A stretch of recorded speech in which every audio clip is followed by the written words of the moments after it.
वालेकुम, मेरा नाम एस एम फ़ारूक सागरी है। आज मैं आपको एक कहानी सुना जा रहा हूँ। ये कहानी मौलाना रूमी ने लिखी है। मौलाना रूमी ईरान के मशहूर शायर थे, फ़ारसी के शायर थे।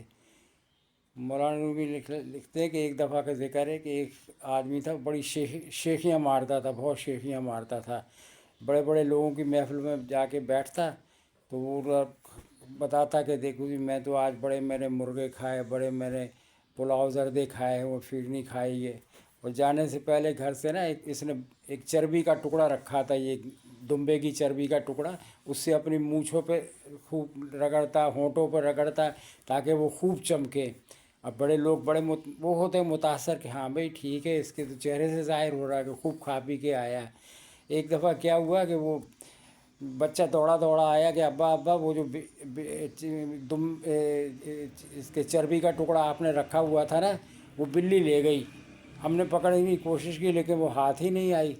अब वो बड़ा शर्मिंदा हुआ, शर्म में डूब गया बेचारा। उसकी बड़ी वो हुई, लोगों ने किसी ने खूब हंसे फूंसे, उसका मजाक उड़ाया। और कुछ लोग अच्छे थे, उन्होंने कहा कि अच्छा ये आदमी जो है ना, उसकी उनने दावतें देना शुरू कर दी। और इस तरह के वो, ताकि ये अपने ज़्यादा शर्मिंदा ना हो। बहरहाल ये मकसद, ये नतीजा निकला कि इंसान को शेखियाँ नहीं मारनी चाहिए।